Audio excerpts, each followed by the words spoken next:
Halo semua, welcome back to my YouTube channel. Jumpa lagi dengan saya Grace.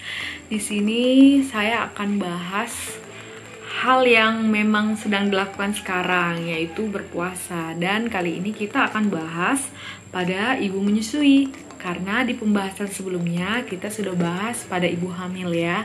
Apakah boleh dan apa risikonya sudah saya bahas di video sebelumnya. Nah, kali ini kita akan bahas untuk ibu menyusui ya. Kita tahu bahwa hal yang terbaik yang bisa diberikan ibu yang baru melahirkan adalah ASI ya. Namun untuk yang memang pada kondisi tertentu tidak dapat memberikan ASI-nya, itu jangan berkecil hati ya. Nah, kali ini kita akan bahas sebenarnya bolehkah ibu menyusui itu berpuasa dan apakah terpengaruh ke ASI-nya. Nah, buat kamu yang merasa info ini penting, tolong disimak sampai habis ya.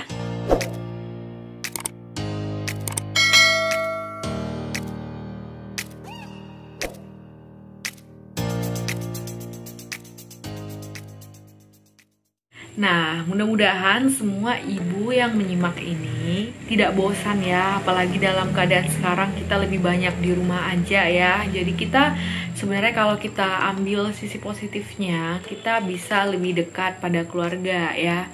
Nah, kembali lagi, sebenarnya apakah boleh ibu menyusui itu berpuasa? Jawabannya adalah boleh ya. Tapi kembali lagi tergantung pada kondisi bayinya ya. Dan ada beberapa tanda bahaya nanti yang akan perlu kita simak di akhir video ini. Sebenarnya memang yang paling berpengaruh ke ASI itu selain memang asupan yang dimakan ibu, karena langsung ya akan berpengaruh ke komposisi ASI-nya, namun juga dipengaruhi oleh refleks hisap dari bayi. Jadi memang banyak sedikitnya ASI juga dipengaruhi oleh sering nggak bayinya menghisap ya, rangsang hisap. Nah, memang akan ada pengaruhnya pada komposisi dari ASI ya.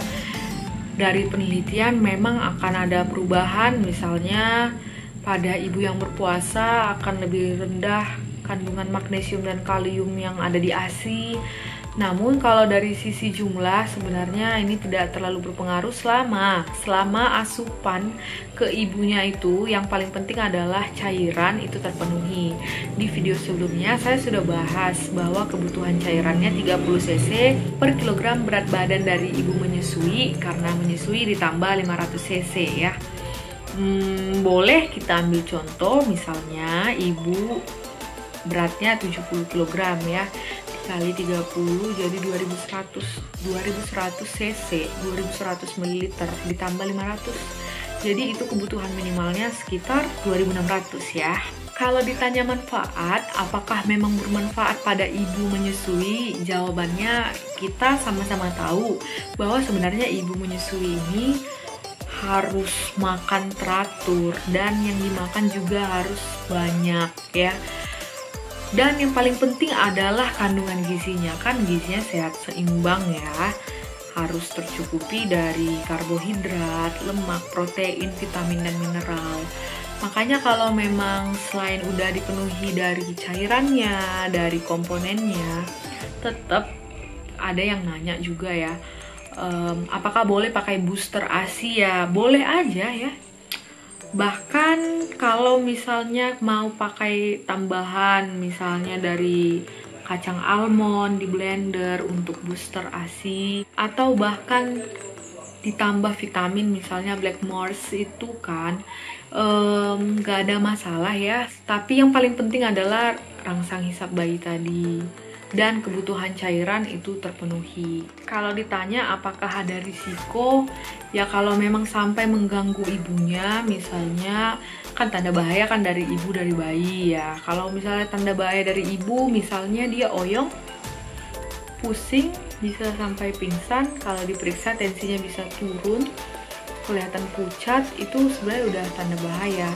Makanya kalau di makanan, karena sumber dari zat besi ya, karena kan ciri-cirinya anemia juga ada yang oyong, itu lebih baik makan banyak protein ya, ikan dan daging, telur juga. Kalau tanda bahaya dari bayi, perhatikan apakah bayi tersebut dehidrasi ya. Saya pernah bahas video ini juga di ensiklopedia dokter tentang tanda-tanda dehidrasi bayi ya. Kalau pipisnya bayi itu kurang dari 6 kali sehari atau warnanya itu jadi kuning pekat, itu sebenarnya udah ciri-ciri bayi dehidrasi. Apalagi dia rewel, apalagi dia kayak ngantuk-ngantuk gitu ya. Dan ini harus ibu menyusui perhatikan. Karena jika hal ini sudah terjadi, berarti kan ada masalah juga ya di ASI, apalagi untuk bayi yang usianya kurang dari 6 bulan, karena dia kan ASI eksklusif. Beda halnya dengan bayi dari 6 bulan hingga 2 tahun, karena sudah dibantu dengan makanan pendamping. Mungkin yang perlu dilakukan, kalau ditanya tipsnya, ya kembali lagi di video sebelumnya untuk ibu hamil saya juga jelaskan. Jangan langsung makan gula ya. Lebih baik dia karbohidrat simplex yang dimakan pada saat buka puasa itu sebaiknya dari makanan yang memang manis seperti kurma dan buah-buahan yang manis dan banyak cairan ya. Karena kalau gula alami itu sebenarnya bisa menekan sistem imun kalau memang dia berlebihan ya, bisa defisiensi.